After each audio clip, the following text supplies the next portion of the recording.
প্ৰিয় দৰ্শক, এই ভিডিঅ'ত মই আপোনালোকলৈ লৈ আনিছোঁ এটি নিয়োগৰ বতৰা।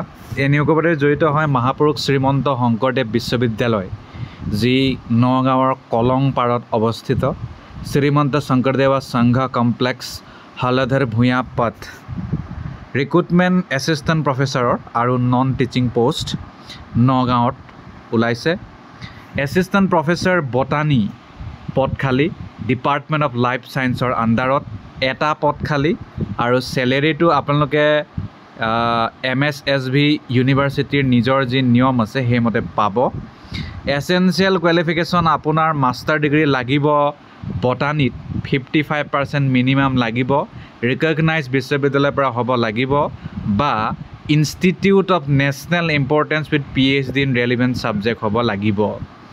যদি আণ্ডাৰ গ্ৰেজুৱেট বা পষ্ট গ্ৰেজুৱেটত আপুনি পঢ়াইছে তেতিয়াহ'লে আপোনাক ডিজায়াৰেবল বুলি ধৰা যাব। ৰিচাৰ্চ এক্সপিৰিয়েঞ্চ আছে আপোনাক, তেতিয়াও আপোনাক ডিজায়াৰেবল বুলি কোৱা যাব। ৰিচাৰ্চ পাব্লিকেশ্যন যদি এপ্ৰুভ জাৰ্নেলত আছে তেতিয়াও কিন্তু আপোনাক ডিজায়াৰেবল বুলি কোৱা হৈছে। বয়সটো গভৰ্ণমেণ্ট অফ আছামৰ ৰুলৰ মতে হ'ব। তাৰপিছত এছিষ্টেণ্ট প্ৰফেচাৰ পদ খালী জুলজি, ডিপাৰ্টমেণ্ট অফ লাইফ ছায়েন্সৰ আণ্ডাৰতে হয়, এটা পদ খালী। ইয়াৰ বাবে MSc লাগিব জুলজিত, মিনিমাম 55% লাগিব, ৰিকগনাইজ ইউনিভাৰ্চিটিৰ পৰা পাছ কৰা, আৰু নহ'লে মানে মাষ্টাৰ ডিগ্ৰী হ'লেই হ'ব। ইয়াত কৈছে নহ'লে institute of national importance PhD relevant ছাবজেক্টত লাগিব। ইয়াতো একেই, আণ্ডাৰ গ্ৰেজুৱেট বা পষ্ট গ্ৰেজুৱেট ষ্টুডেণ্টক পঢ়োৱা এক্সপিৰিয়েঞ্চ, ৰিচাৰ্চ কৰা এক্সপিৰিয়েঞ্চ, পাব্লিকেশ্যন থকা এপ্ৰুভ জাৰ্নেলত ইত্যাদি, তেতিয়া আপোনাক ডিজায়াৰেবল নাথাকিলেও আপুনি এপ্লাই কৰিব পাৰিব। গভৰ্ণমেণ্ট অফ আছামৰ ৰুলৰ মতে বয়সটো আপোনাৰ চাব। তাৰপিছত এছিষ্টেণ্ট প্ৰফেচাৰ এয়া হৈছে এডহক, তাৰমানে এয়া হৈছে আপোনাৰ টেম্পৰাৰী, আগৰকেইটা টেম্পৰাৰী নাছিল। Ad hoc botany, department of life sciences, এটা পদ খালী। Candidate must have pass MSc in botany, বটানীত MSc কৰা, মিনিমাম 55% থকা, ৰিকগনাইজ ইউনিভাৰ্চিটিৰ পৰা কৰা, আৰু PhD থকা নিজৰ বিষয়ত নেশ্যনেল ইম্পৰ্টেঞ্চ থকা ইনষ্টিটিউট পৰা পাছ কৰা। ডিজায়াৰেবল একে, UG আৰু PG পঢ়োৱা, ৰিচাৰ্চ এক্সপিৰিয়েঞ্চ আৰু পাব্লিকেশ্যন এপ্ৰুভ জাৰ্নেলত থকা, বয়সটো গভৰ্ণমেণ্ট নিয়মমতে হ'ব। তাৰ বাহিৰে পুনৰ assistant professor ad hoc zoology, department of life ছায়েন্সৰ আণ্ডাৰত এটা পদ খালী। MSSV মানে ইউনিভাৰ্চিটিত যি নিয়ম আছে পে'মেণ্ট কৰা সেইমতে পাব celery. Master degree in zoology, MSc zoology লাগিব, মিনিমাম 55%, ৰিকগনাইজ বিশ্ববিদ্যালয়, PhD ৰেলিভেণ্ট বিষয়ত, UG PG পঢ়োৱা ক্ষমতা, মানে ক্ষমতা নহয় এক্সপিৰিয়েঞ্চ, ৰিচাৰ্চ এক্সপিৰিয়েঞ্চ আৰু পাব্লিকেশ্যন থকা, আৰু বয়সটো গভৰ্ণমেণ্টৰ ৰুল মতে হ'ব। তেওঁলোকৰ অফিচিয়েল ৱেবছাইট হৈছে www.mssb.ac.in, ইমেইল হৈছে ৰেজিষ্টাৰৰ mssb@gmail.com, ফোন নম্বৰ হৈছে 9531089105।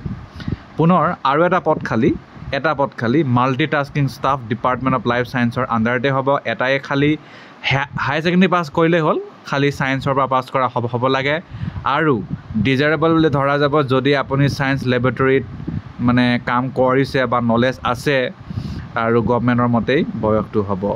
টাৰ্মছ এণ্ড কণ্ডিশ্যন দিছে যে শ্বৰ্ট লিষ্টেড কেণ্ডিডেটসকলক মাতিব লিমিটেড নাম্বাৰ ইণ্টাৰভিউৰ কাৰণে, আৰু মিনিমাম ক্ৰাইটেৰিয়া ছেটিছফাই কৰিব লাগিব।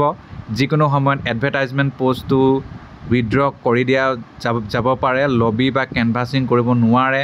লিগেল ডিছপিউট হ'লে নগাঁও ডিষ্ট্ৰিক্টৰ আণ্ডাৰত হ'ব। বয়সটো এপ্লিকেশ্যন দিওঁতে যিটো আছিলে সেইটোতে হ'ব, আৰু চাকৰি কৰি থকাসকলে NOC দিব লাগিব, আৰু এপ্লিকেশ্যন ফৰ্মেট তেওঁলোকৰ ৱেবছাইটতে পাই যাব www.mssb.ac.in।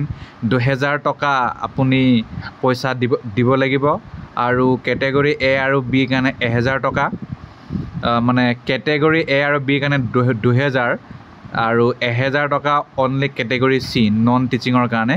কালে পঠাব ডিমাণ্ড ড্ৰাফ্টটো ৰেজিষ্ট্ৰাৰ মহাপুৰুষা শ্ৰীমন্ত শংকৰদেৱা বিশ্ববিদ্যালয়, state bank of India Nagaon main branch, IFSC SBIN 400146, বা কেছ যদি দিব বিচাৰে একাউণ্ট ব্ৰাঞ্চত বিশ্ববিদ্যালয়ত দিব পাৰে।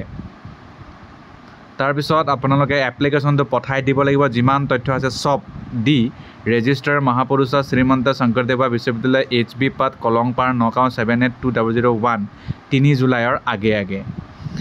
আৰু আপোনাৰ অৰিজিনেল ডকুমেণ্টটো বাৰু ইণ্টাৰভিউত চাবই তেওঁলোকে বাকী এপইণ্টমেণ্টটো কি হ'ব কিমান হ'ব সেইটো মানে ইণ্টাৰভিউতে সেইটো কথাটো ঠিক হ'ব ইয়াৰ বাহিৰে আৰু বিশেষ কথা নাই ধন্যবাদ